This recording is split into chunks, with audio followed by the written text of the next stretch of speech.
What is up, guys? It is Shrimp Pop. Again, we're going to continue our chapter reviews. And today, we're going to be covering chapters 2 and 3, and oh boy, are we in for a treat. Now, before we begin, I just want to review the last video very briefly.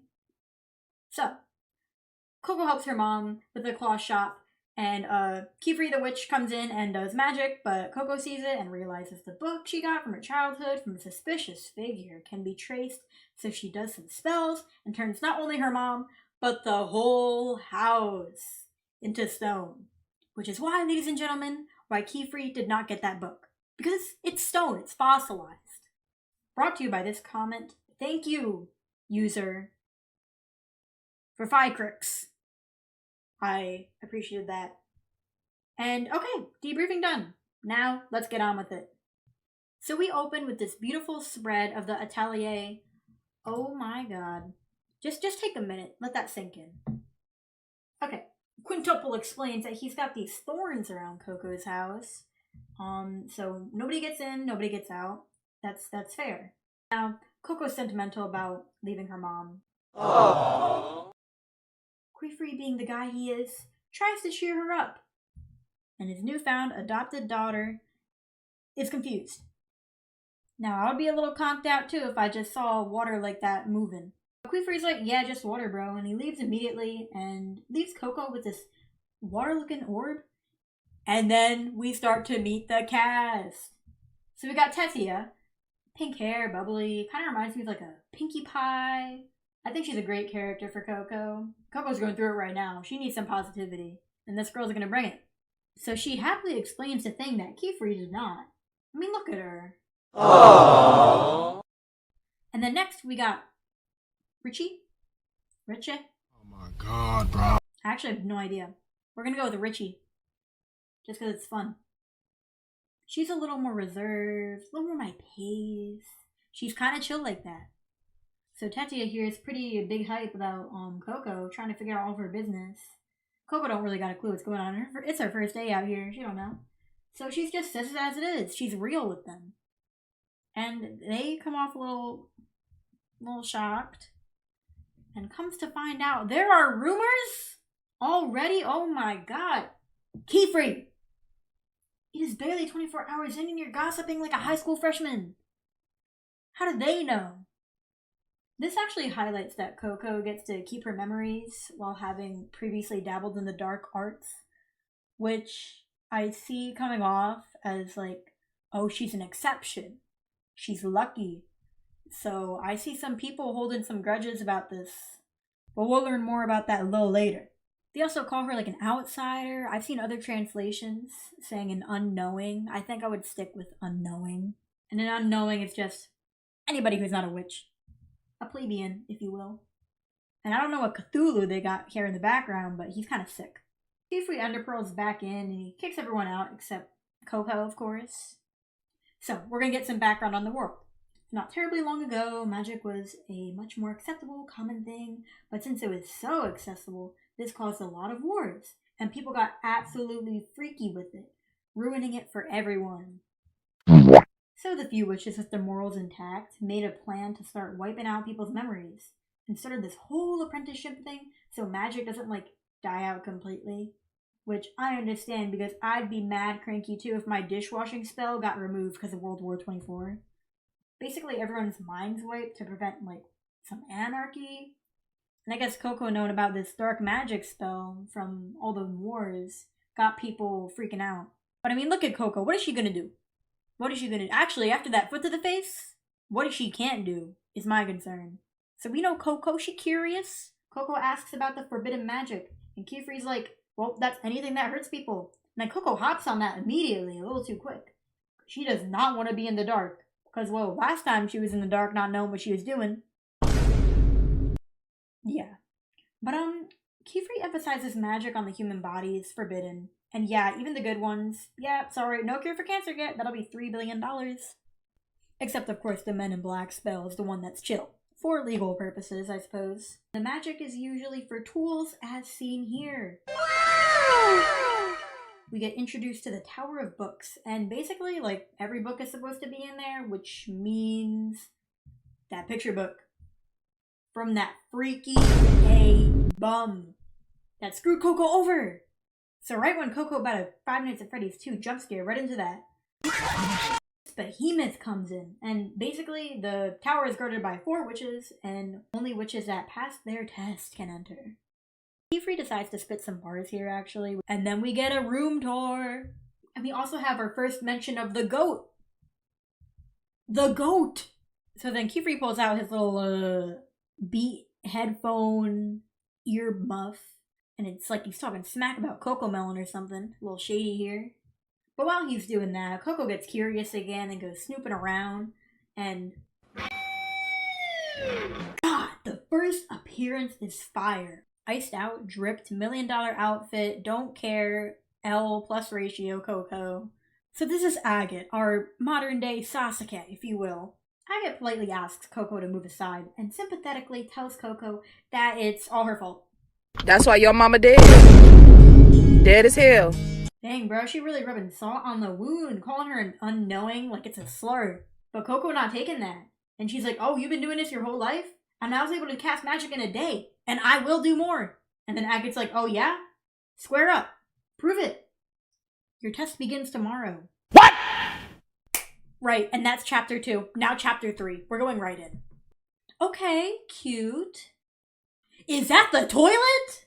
Oh! Ew! Dude! What the f- That's mad useful though. No clogs whatsoever. So Coco's like, sick toilet. And Tetsuya's like, yeah, magic item stuff is all in the city and all that. And then she dips. But she leaves Coco with a book.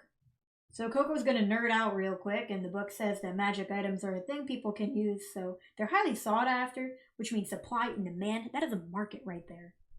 And remember that test Agate just mentioned? Yeah, so you gotta pass a test to legally create these things, so I guess it's some sort of certification. And then Keyfree Ender Pearl's back again, and he gets Coco some items. I'm probably gonna make a separate video about all these magic stuff and trinkets, but you can just look at them for now. And oh my god, he's back. But hey, we get a peek of a possible motive for this dude, that he wanted her to use forbidden magic. Interesting. Keep that in the back of your mind, guys. So now Coco's gonna try and understand to legally use magic, but she's cooked. And Agate giving her the little stink eye over here. Yeah, keep walking. Okay. And more information. I'm gonna explain this like Coco, so it's like I'm learning too, and Keyfree's my mentor. Magic has 3 parts.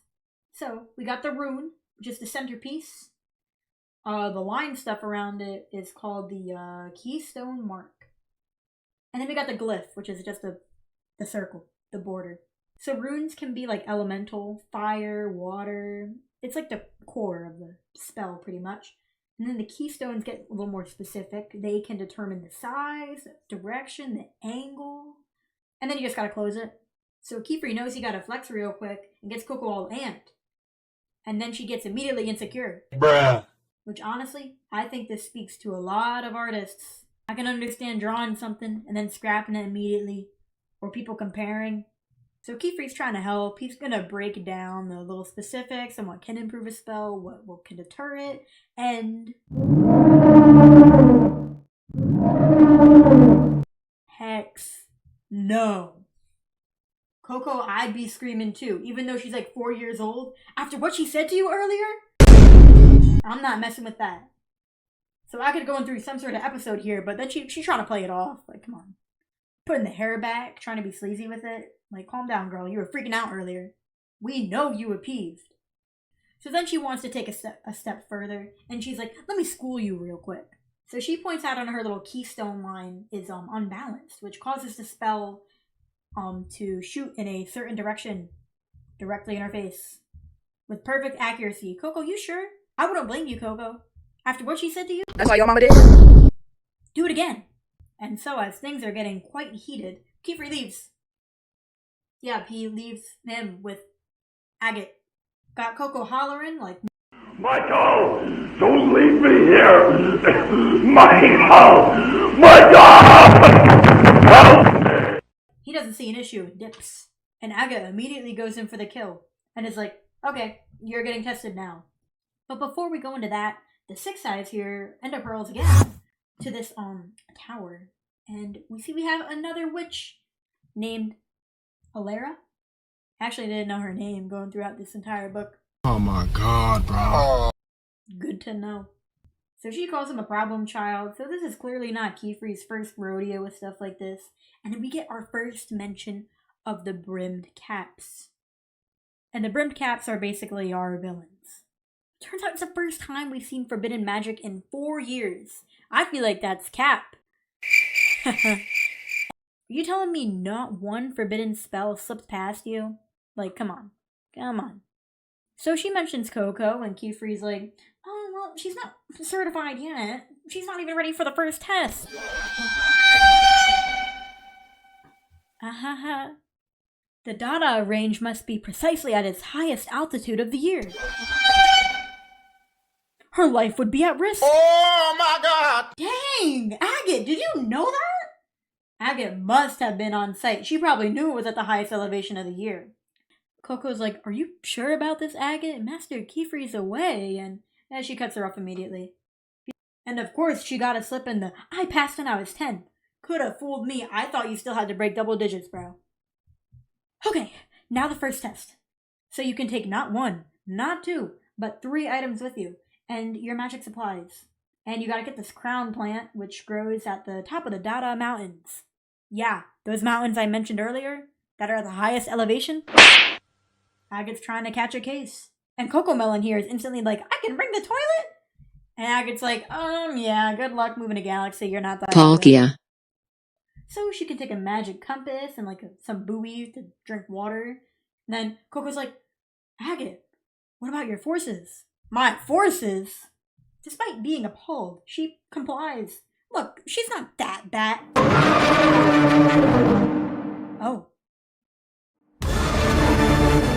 Oh. This is why Coco's our MC though. Like, yeah, that hurt, but Mom's on the line. I gotta lock in. So she's using the magic compass to find the mountains and... What the heck? What kind of Orbeez, boba tea looking mountain is that? And that's chapter 3. And wow, we got through it all. I'm feeling like this right now. So now we know how magic works, and we almost got the main cast, and we'll find out how Coco's gonna climb those Cocoa Puffs. If I miss anything or you want to add something, please feel free. I'd love to feature some comments and thoughts and videos. And hopefully this was a good length. I'm happy how this is going. And yeah, thank you for watching, and I'll see you in chapter 4 and 5.